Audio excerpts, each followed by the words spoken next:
I think in the 80s, we must stop anthropologists coming into the country. Secondly, we have our own academics, we have our own Papua New Guineans who now can become anthropologists themselves. My personal opinion is that anthropological studies in the past has been part and parcel of the colonial forces. Sometimes they tell us, you go to the library and you look at this book and you read this, and sometimes we ask the lecturers, can we do it from our own background knowledge? And they say, oh no, you have to read the books in the library. And that's why we get very upset. Oh, why should I read a book that is written by somebody from outside when I can tell it from my own knowledge, my own society? Traditionally, anthropologists studied non-Western societies in the colonized parts of the globe, where people could not speak English nor read the books written about them. But recently, the people who were the subjects of these studies and their children have begun to step out of the books and speak for themselves.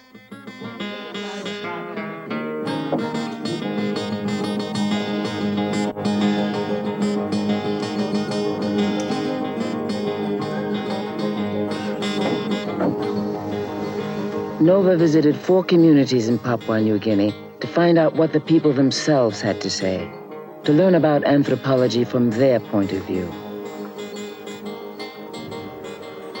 Altogether in this country, there are about 3 million people who speak 750 different languages. The country gained independence in 1975, ending nearly a century of colonial rule by the Germans, the British, and the Australians.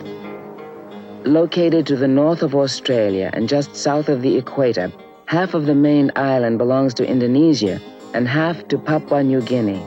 There are also 3 other large islands and hundreds of smaller ones. Anthropology, like other social sciences, is the study of people.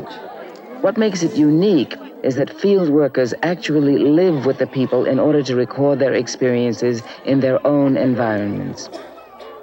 The first places Nova visited were the villages of Pere and Bunai on Manus Island, about 400 miles from the mainland of Papua New Guinea. It was here that Margaret Mead wrote 2 of her most famous books, Growing Up in New Guinea and New Lives for Old. Dr. Mead, who died in 1978, was one of the most famous anthropologists of all times. Recently, however, her study of another South Pacific island, Samoa, was denounced by one of her peers, anthropologist Derek Freeman. In Papua New Guinea, criticisms are also emerging about her work, not from anthropologists, but from people who grew up in the villages she described, like Naharuni, a member of Papua New Guinea's parliament. First of all, I didn't know what anthropology is, because when she came to the village, no one knew anything about anthropology. So until years later, when I was at university studying, and that's where for the first time, we read about Growing Up in New Guinea, the books that she's written after she has spent the time in Pere. And after reading all of that, then I look back to the time when she spent at Pere and Bunai, and some of the things that she wrote in the book, I could understand why they were either half-truth or unrealistic. Margaret Mead first visited Manus in 1928, when she and the field of anthropology itself were young. She returned 5 times, her last visit being in 1975. Her books made the people of Pere and Bunai known throughout the world. She always stayed in Pere village, a village of fishermen, which she brought alive for the public in her book, Growing Up in New Guinea. Here are some of the descriptions and footage that she and her colleagues filmed on one of their visits. To the Manus native, the world is a great platter curving upwards on all sides. From this flat lagoon village where the pile houses stand like long-legged birds, placid and unstirred by the changing tides. It's a world whose currency is shells and dog's teeth, which makes its investments in marriages instead of corporations, and conducts its overseas trade in outrigger canoes.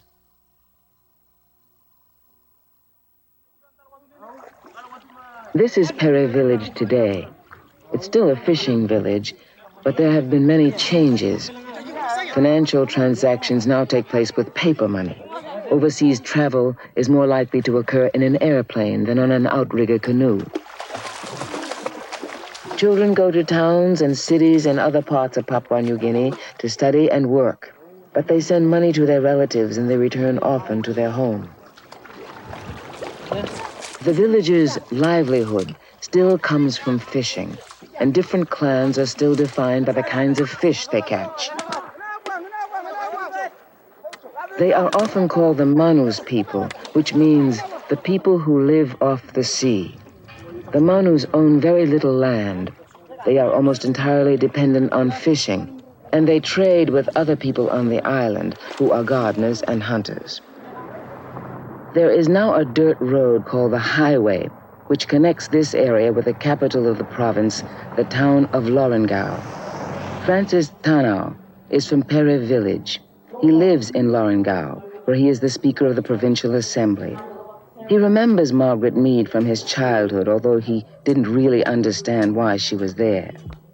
My father told me that she is studying something about anthropology, but I can't tell you about that one because I also don't know what she is studying about. So you just wait. When you grown up bigger, to be a man, you will study some of the things about what Margaret Mead did in our village. Mead's older friends, who could not read, were never really sure what an anthropologist was, but they remember her with great fondness as a part of their lives. Nialawan Pondrakin translates for us. Time Dr. Mead came to Perry, Old Perry, the people, the women and men, some of them were young, and they didn't know what purpose she came for, what she was supposed to do as an anthropologist. However, when they go fishing or when they go to Bitsego, she went with them. When a woman or man or anybody in the village is sick, she goes there and helps them with medicine. John Killipack, J.K. as Margaret Mead called him, became her confidant and her closest friend. He visited her in the United States, and he has always had a great confidence in the importance of her work at a time of change. Writing book, now you can only molg the passing, but the passing you can lose. You can stop. Now, Margaret Mead, emi writing story, now all the passing, you belong period as soul. You know, long all the place. Long period as soul. When an anthropologist is intimately involved with the life of a village. Margaret Mead made a film about Perry, which all were able to see and judge for themselves. We brought the film and a generator to Perry so that people would have a chance to see it again and tell us what they thought. They were, they said, very pleased with the film, but they also had objections. September 20th, 1967. To a Monmouth father and a Lucian mother, a baby was being born.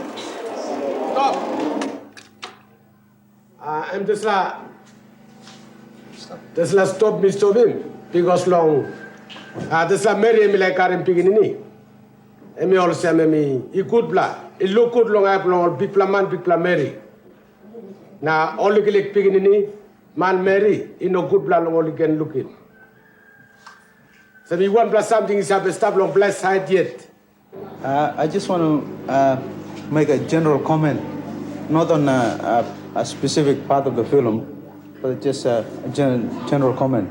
And it relates to, I think, for future filming, the people, or actually the leaders should be consulted on what you wish to film, because there are some things that are against our customary practices, and I think we should be consulted prior to filming.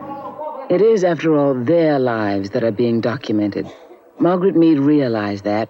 In her last book concerning Manus Island, called Letters from the Fields, she wrote, "Only during World War II did we begin to learn that anyone, anywhere in the world might be listening. And from that time on, the anthropologist had to assume a new responsibility to write about every people in the world in ways that they and their descendants would find bearable and intelligible." However, it is in this very book that she made a series of remarks which some found insulting. They concern people from Pere's neighboring village, Bunai. Nahuruni is from that village. She claimed that those of us from the inland of Manus are the most unintelligent people, usually unattractive, and we don't think abstract about things, whereas the Manus people, the saltwater people, are very technical-minded. They're more or less more intelligent than the inland people. Before independence, a group of inland people moved to the coastal village of Bunai as part of a nationalist movement to unite the different groups who lived on Manus, so as to be better able to challenge the Australian colonialists. This was the first time that the inland people, who are gardeners and hunters, and the saltwater people, who are fishermen, decided to live together in one village. Mead had written about the movement and about the village of Bunai with great interest. However, she also made the statements which the inland people found so insulting. What many of them think is that she simply didn't learn enough about them to understand them. As she had mainly lived with the saltwater people of Pere village, she was more used to their ways. Seliao Yowat lives in Bunai. He went to school and he decided to return to live in the village, and he has read Margaret Mead's comments.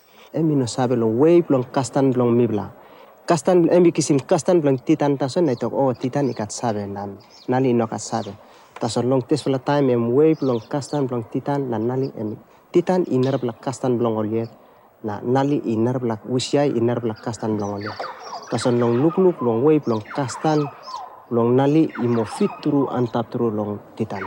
This may seem like a very small matter, a smattering of insults about very few people.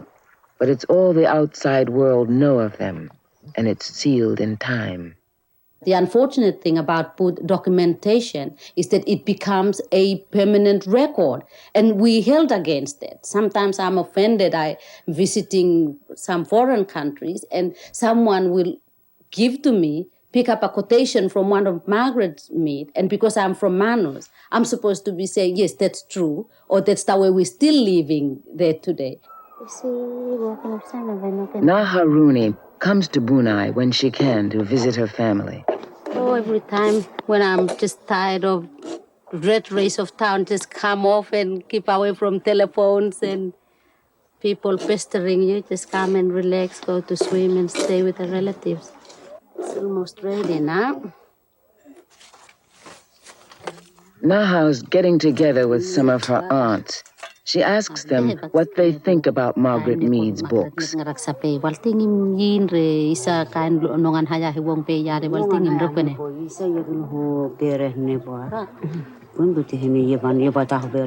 remember when Margaret Mead visited the village, and they heard about the books she wrote. They think her books have a lot to do with the biases between the two villages. Naha translates. We have our own biases, prejudice against the saltwater people, and that's what obviously Margaret Mead wrote what the Pere people told her. And they said, well, probably if she had come and stayed with us, we would have told her what we believed of the Pere people, and she may have written a totally, completely different book altogether in our way, how it would have written it in our favor, how we were intelligent, we make big gardens, we hunt lots of pigs, trees, and it would have presented Pere as a very landless people, drifters, lazy, they can't make gardens, and they live entirely off the land people because all they had was fish, and they exchanged the fish for the kind of products, garden products that we have. Margaret Mead is certainly not the only anthropologist to see things through the eyes of her selected informants. It's a very human problem all anthropologists face in an academic discipline which claims a certain objectivity. However, it's not the only problem faced by anthropologists and their subjects. Now that the children of these villages have learned to read English, they've been able to read what Margaret Mead wrote. At a council meeting in Bunai, people told us something of what they thought about being in her books. Well, time ibin kamlong Pere na Bunai, ibin writing mombla book. Bis time ibin studied long Mosby, All this la book belong and been come out long all get a library. Nam la been received some la been come to University of Papua New Guinea. Now all this la book all some la mangi blam la we all no been hamas through long this la book we involve him all get a manus been stabbed inside with plant something way false. He been based as all pere. And mom la something way wrong long this la book long en. Na narla something wrong long en. He been selling all this la book. He any more hamas money. He give him hamas lo pere na bunai. Something we ko ino long nothing. The mikisim when I'm something true long tumbuna inside long bless when I'm kind true story. Only picking me go out. Na long time like ko come long you, na rabla country like sim long you, and this like sa come up in money. Now I'm now suppose you like sim when I'm something picture or camera now all the same too. Now you must got thinking long villages. The annoying thing is it was until later that most of us learned about the book she's written and learned to believe that it was us who gave her that fame and it was our way of life, the way she lived with us and studied us, that gave her that fame throughout the world. It so happened that the West had the technology. The West had the written documents or writing. So they went out to study the so-called primitive cultures and to write about them. So in a way, it has not brought about a human understanding, but it has made one human being or groups of human beings subject of study by another. So that process has dehumanized rather than humanized relationships. I think the time, anthropologists were looking at Papua New Guinea societies, they were doing comparative work. They were comparing them with their own societies, Western societies.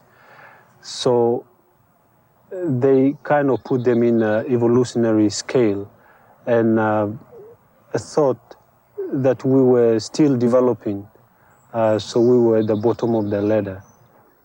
Anthropology was born during an era of colonialism and suffered from the prejudices of that time. Anthropology today is coming of age.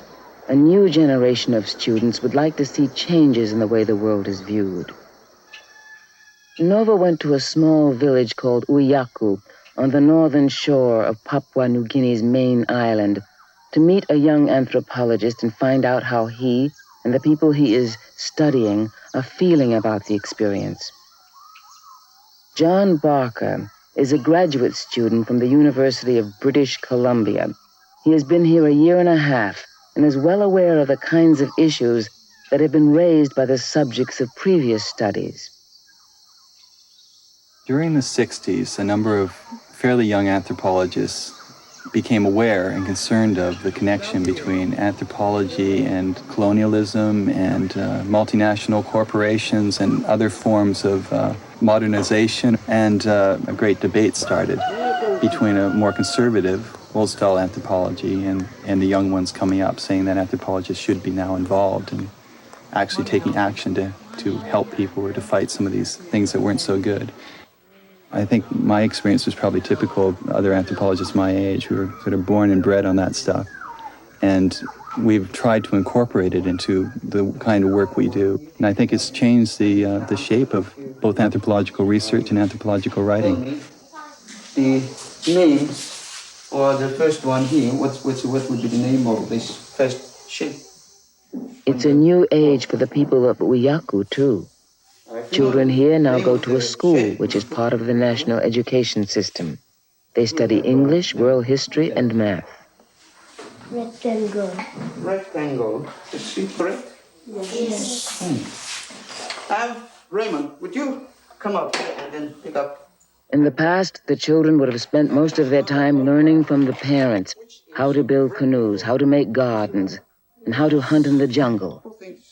And from their grandparents, they would have learned the history and folk tales of their people. Yes. Now it is John Barker who is one of the most avid students of these tales.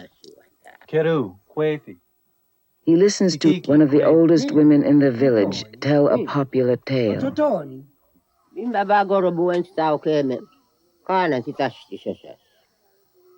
Tisasi para pasirotate. Gorobuka matare bimba baka sel. Tikaka. Ibotare gorobu bung. Kahne kai. Gegegemba gegegen yukideke iba boga. Tikaka.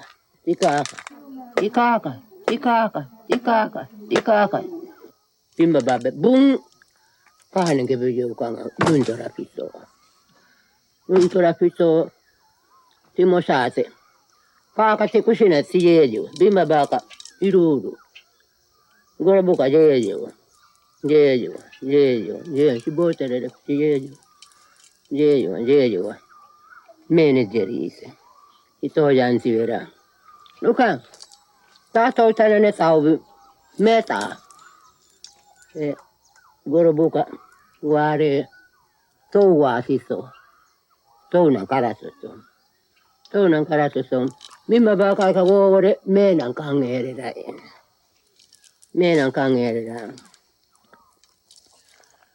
Ai kagore nes menan kangam.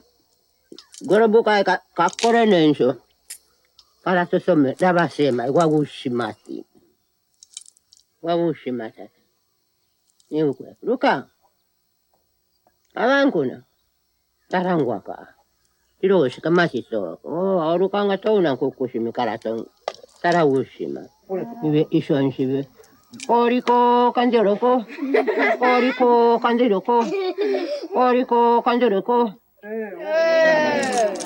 Thank you.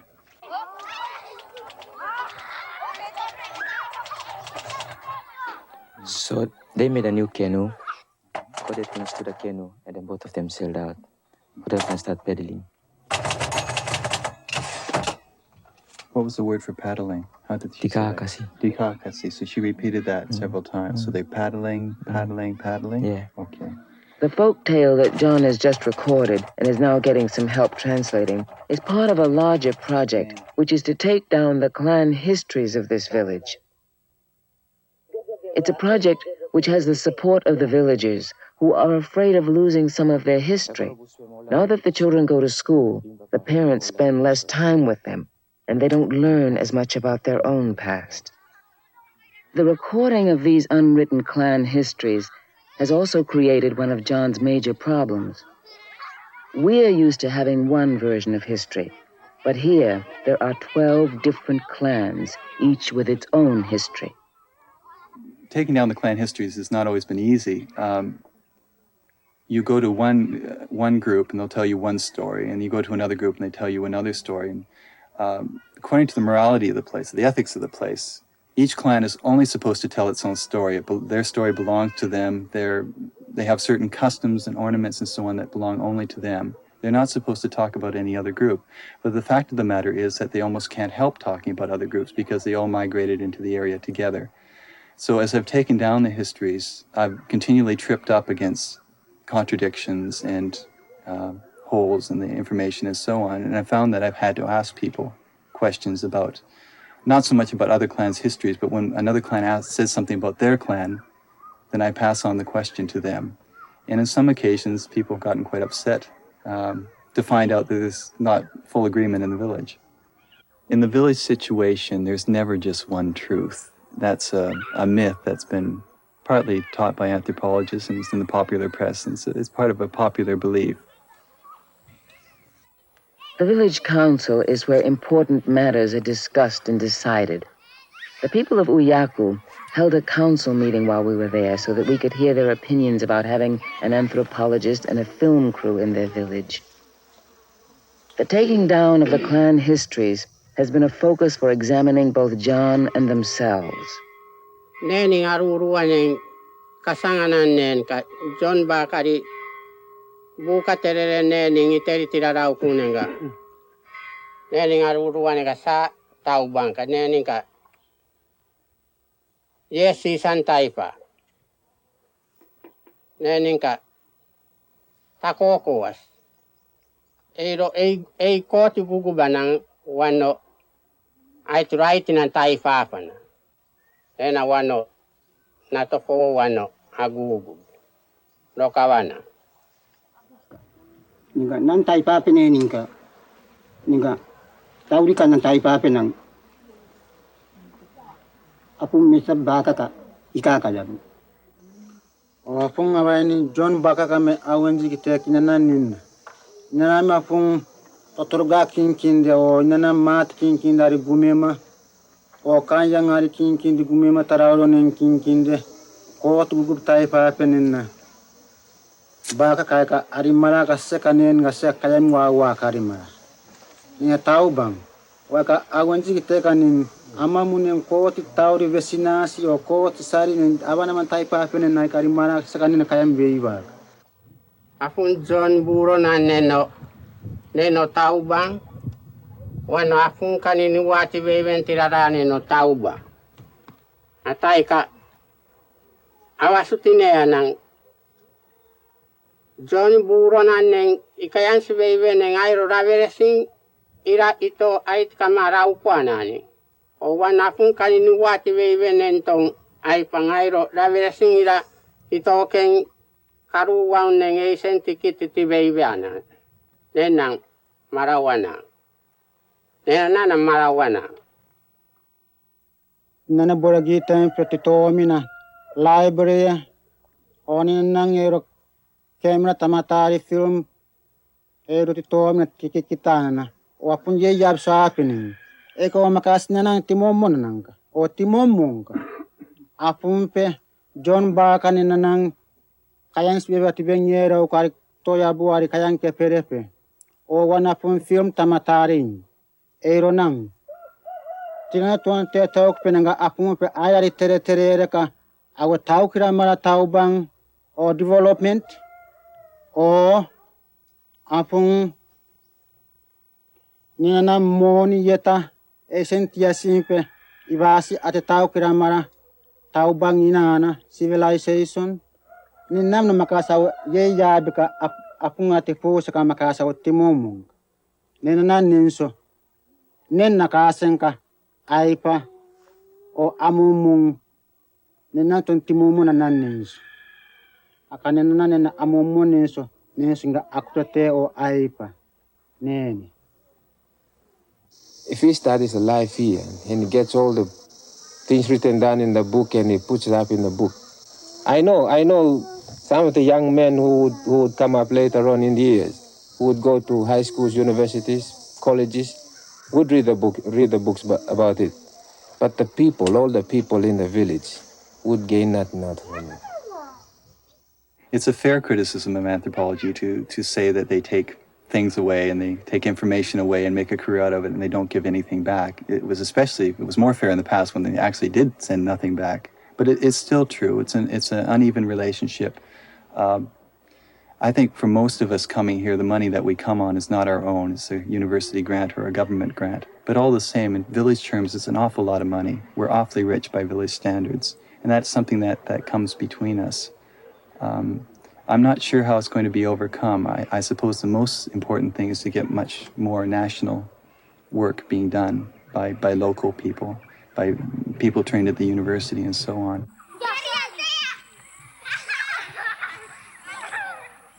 People in Uyaku do appreciate two things that John has done since his arrival: the writing down of the clan histories and the establishment of a library which has more than 450 books. The clan histories will be photocopied and placed in the library. But it's very difficult to be both anthropologist and friend, to use people as subjects and hope to be trusted by them as people. In the past, before people here understood what anthropology was about, such questions did not arise. Now they color all their relationships with the anthropologist. John originally came to Uyaku with his wife, Anne, but she had to return to Canada to do her own work. Since then, John's been perhaps a bit more lonely, aware of his place between two worlds. At the end of the day, we found him listening to some Canadian folk music on his tape machine and preparing supper for some of his newfound Uyaku friends. I think we started feeling at home.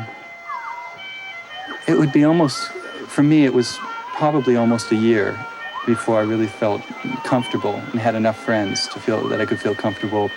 Language is a problem. and a real barrier. The work is a problem and a real barrier because you're studying the people, and so it's hard to establish intimate relations, always knowing that whatever they tell you, might be going into the notebook, and having to decide there's just some things that are just too personal you don't want to put in.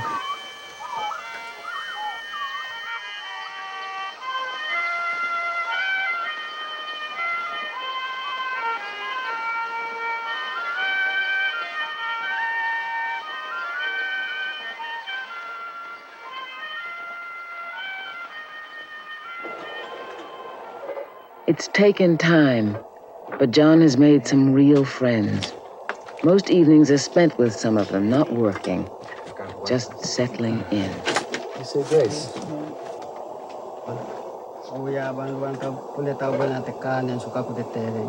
Amen. Nene.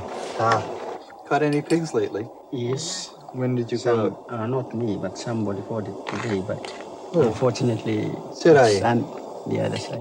Parents. Oh, yeah. John has begun to feel at home. He's begun to speak the language well and to understand more about the perspective of the people of Uyaku. But it's taken a year and a half, and he's here for only a few more months. Most anthropologists spend no more than 2 or 3 years with the people about whom they write. However, near the town of Mount Hagen, in the highlands of Papua New Guinea, lives an anthropologist who has stayed on for 20 years. This is a far cry from the ivory towers of British academe. Yet for Cambridge graduate Andrew Strathern, it's become home. Director of the Institute of Papua New Guinea Studies in Port Moresby, he spends much of his time here, in the mountains, with the Kwelka people whom he met 20 years ago. And especially with Onka, a prominent and respected leader who has had a great influence on him. This is Onka, who is a leader of the Kaolga people, with whom I've lived for a number of years during the time that I've worked in Mount Hagen. He is an outstanding leader, and over the years, he's become like a father to me as the field worker in the area. I came with my wife, Marilyn, at the time we both came up as graduate students. We'd never traveled further than Europe, and so we came here to Mbog. And we found a lot of people waiting there, all of whom greeted us with interest, but didn't say very much. After a while, they melted away, and through this crowd, there emerged Onka, who took me over to his ceremonial ground, which is just beyond here, sat down with his little son, Namba, and immediately started to tell me something about the traditional religion of the place, ghosts, ancestors, and things of that kind, to which I listened with obvious interest, with what few words of Pidgin English I understood at the time. And so, in a sense, from very early on, Onka had made a claim and shown his interest in the type of thing that we might want to do. But this was all quite spontaneous on his part. It wasn't until much later that I learned that most of the people, when we first came, thought that we weren't human at all. Not human, but some kind of spirit beings. And Onka was the only one who was brave enough to take the risk of approaching this sort of spirit. Andrew and Onka, and some of Onka's family and friends, gathered together at the site of their first meeting and reminisced about those days when they weren't at all sure what Andrew really was. Rumbakal, married to Onka, remembers very clearly.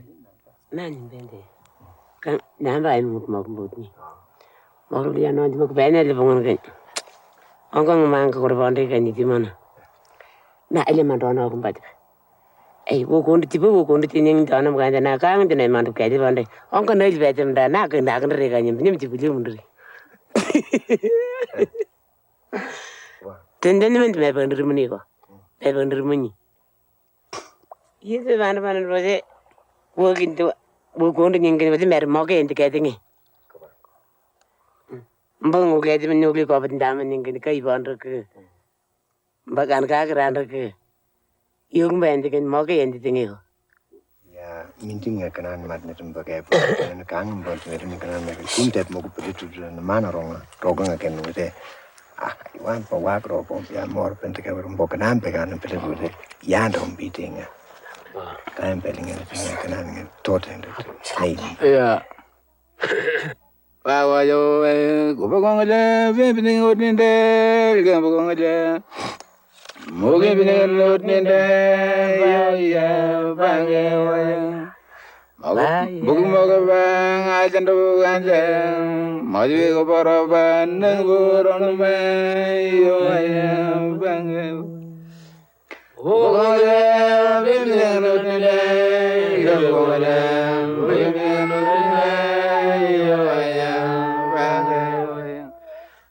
Each fieldwork experience is very personal, and what you do with it afterwards in your life, I think, is fairly personal. At the end of more than a year's stay, we were due to leave, and we had kept some sort of long trousers and skirts and things in a particular bag, and so we started putting them on inside the house.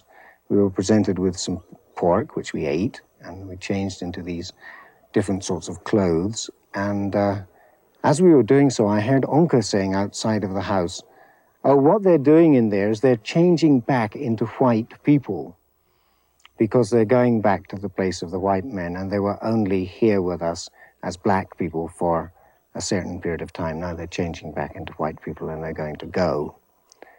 I heard this. And the thought of it went with me when we did go back. 2 years later, Andrew returned to stay. And each time you make a decision, you don't think it's necessarily irrevocable, but then the pattern tends to emerge over a period of years. I think there's a reason why the pattern did emerge and a reason why it should emerge.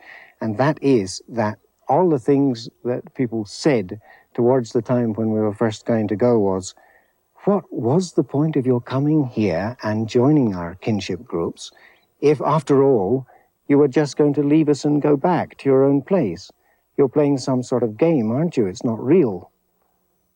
So if you take your subject seriously, if anthropology is supposed to be a serious subject, you must also take seriously remarks of this kind. You can't separate off your life in that way and say, it's justified because I'm an academic and of course I have to take these results back to my own country and I have to teach university undergraduates because that's the name of the business. Of course it is the name of the business and one is supposed to do that, but the other side is not just a game. It is the reality that you've come to find, and unless you can acknowledge that and accommodate yourself to it, then in a sense it was only a game that you were playing, and therefore anthropology as a whole becomes only a game that you're playing and not something serious. Yeah. Andrew has written many books and articles about these years. Finally, Onka wrote his own book.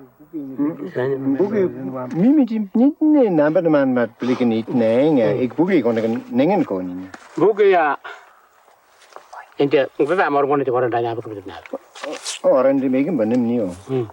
Igboda. Kaya buku mimiti ya na ko na wardrobe that match. Wai tampa wardrobe pa ma ilmo ko ko na pa na kana andra minena. Mel pa me baga pa kunte me baga pa na ugo lo pet. Wai tampa kente me baga pa na ugo lo pet. Wai tampa eli ko rangal pa me pa lo pit. Wata nang ampun point me point ngumpa te na rumi ning moron da ampun ngumpa ka nang kening te nare nar. Wata na ngabe me baga ngumpa ka na rumi ni te ndam nare nar. Wata wo ti ngumpi ni te ngumpa ka ni tu ngin bi muru. Gabi jega. Ngubela ngwe nan mo wa dale kan wata ngubela mangani. Wata abe ruti ko no limbi te kan wata ngubela pepani. No tira won tanga ni kan peparang ni kan ngubela pepani ngwe.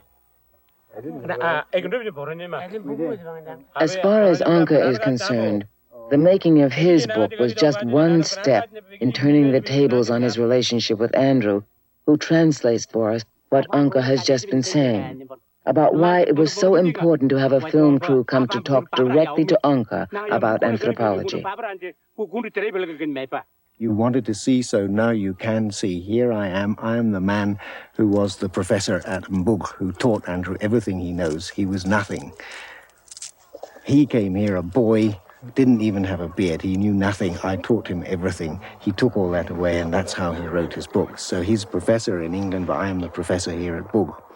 Onka traveled to the University of Papua New Guinea in Port Moresby, where he dictated his autobiography for Andrew to translate.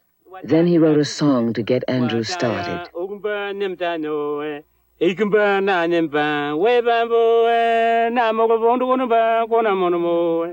Yani wajinje talamelenga anda moro wataya ungba nimtando ikumba na nimba webambo ikumba na nimba webambo na bogabondo ba kona mondo yani wajinje talamelenga anda moro wataya ungba nimtando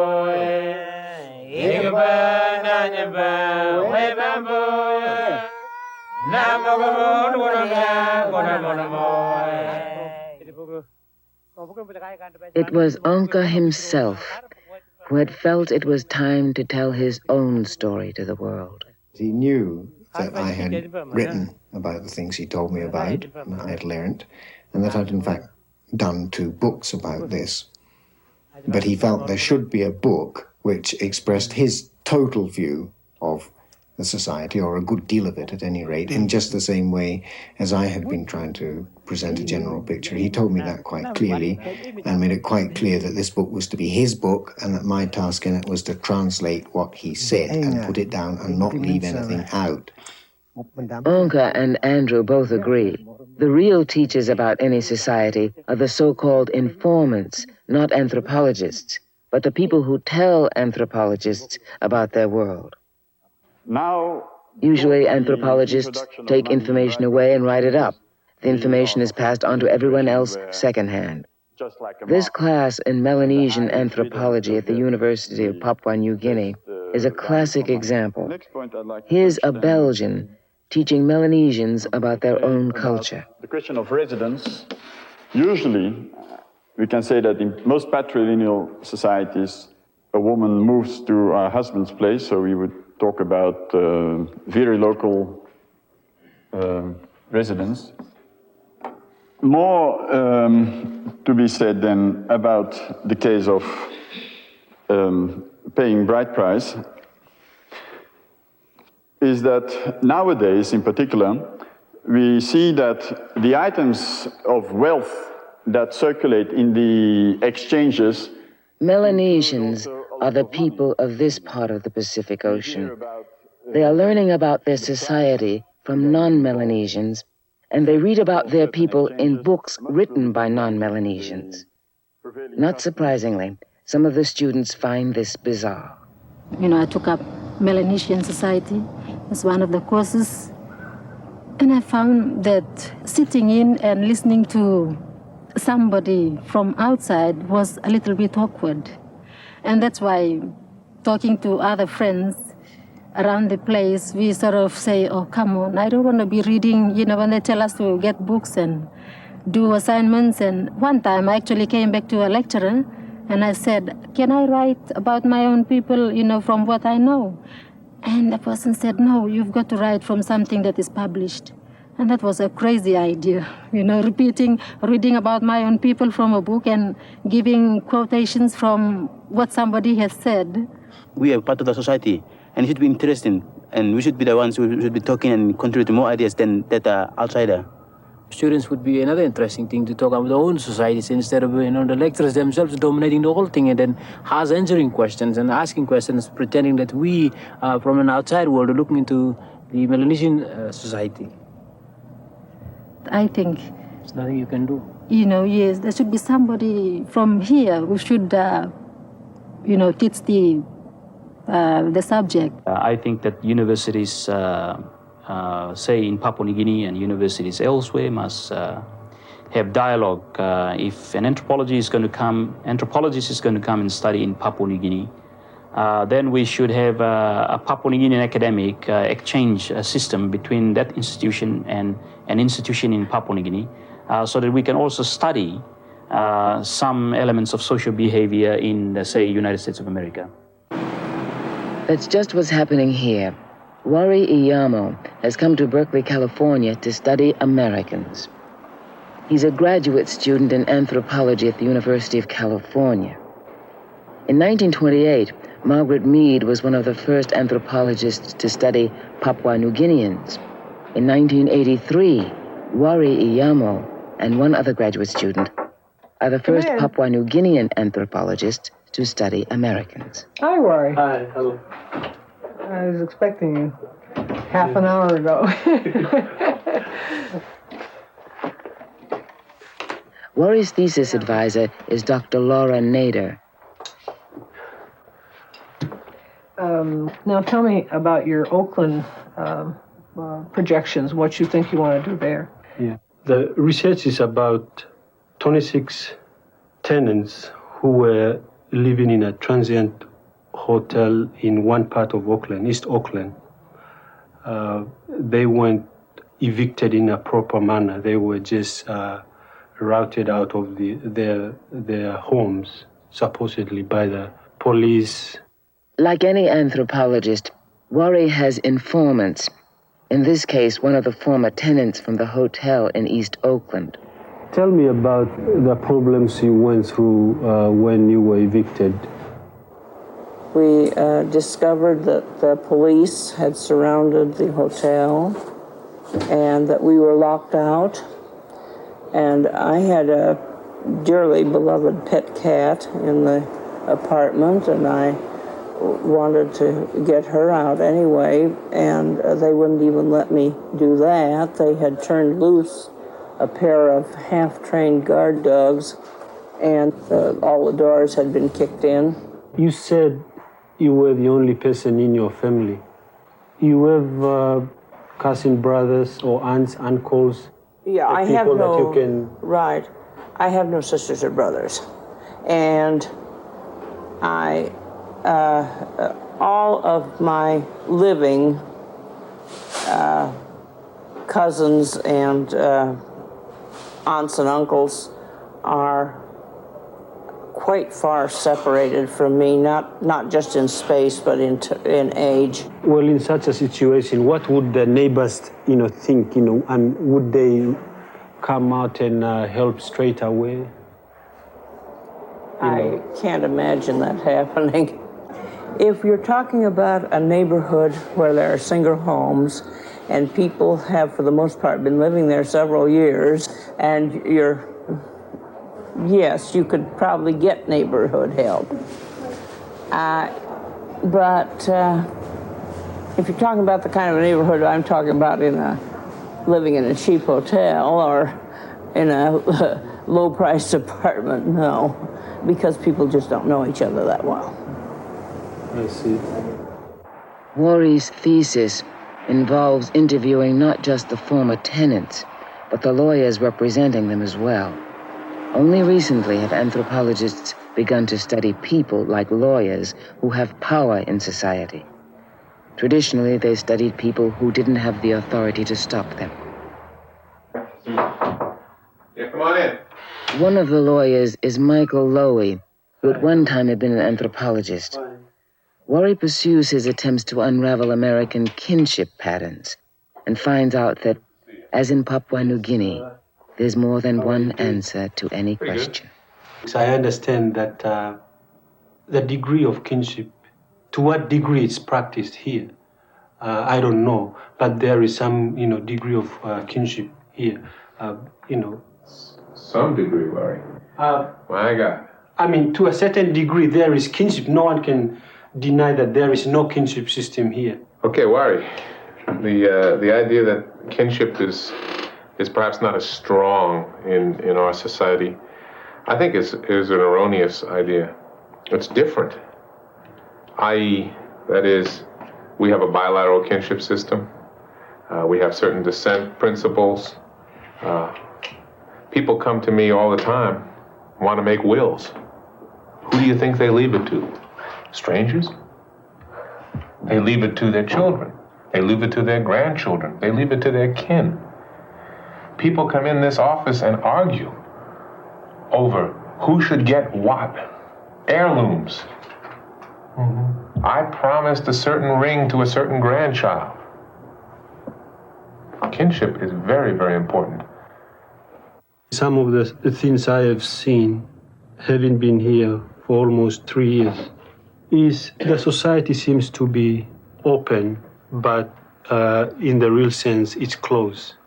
It seems like everything is institutionalized in this society.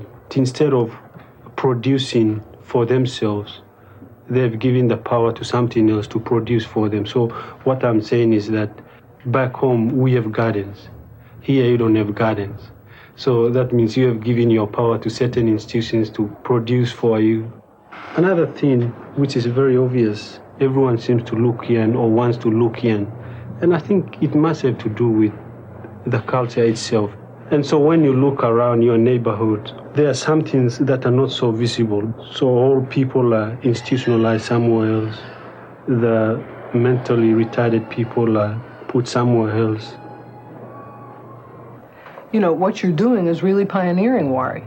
Because although anthropologists have gone all the way around the world, studying all kinds of societies, very few anthropologists from other societies have come to study us.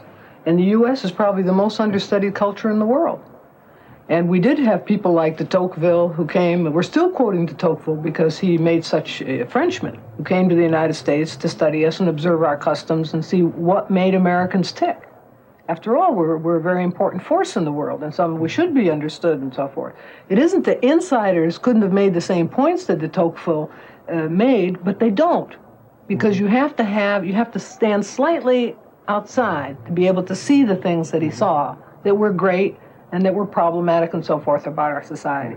You come from New Guinea and you look at something that in a way is incredulous to somebody from your community. There are people in this society that don't have a house to live in, that don't have a home. Yeah. How does that happen? And are there functional equivalents to it? And how does this society deal with the fact that there are homeless people? But then there's still one point being made, whether by Americans or by Papua New Guineans, is that we still are the ones who know more about our own cultures.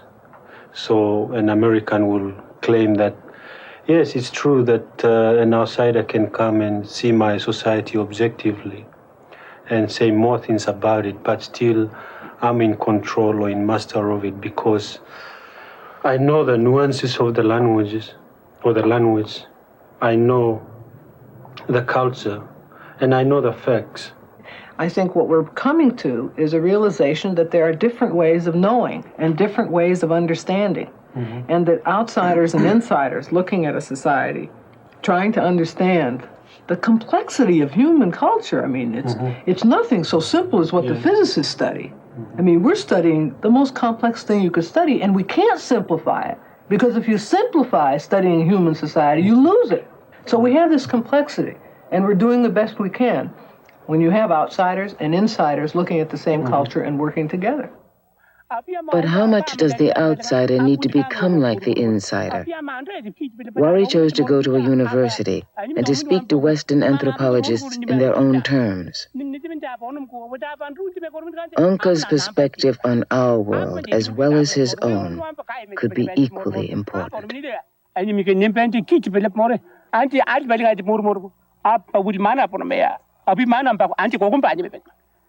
Kumpanya me apo kunete ba na pa itinga e mente na pa lep mornente we ya we went to get na me it and rundi ke no buke ke na te ko net na te tem abeni mo no wan pe ke ko net na te we no mo ya ngo ke gimi no ni na te me bundu bunde ba kundu wa ko no pe me nga man ka ka ni mu ngo ko ka ka ni ha mu ba ka ta pe ni nyante ko abadi ai te mo re ab na bu me tin ko ma ngan me e we no nya te pe me de me ko mana we no nya ko ko li tin mo re ani ko na bagay po kani nang ro ani mo moro ko ma te ko bagay na ka nang ro balut na be te ni bagay ka nang ro moi na be te ni bagay ka nang ro na tore po me ka ni na ma ka nang ro ko na we ko moro ja ani mta na ba te te e me na be moro ko me an ru te bagay to be ni o ko me tore ko no nente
The material on this video cassette is protected by copyright.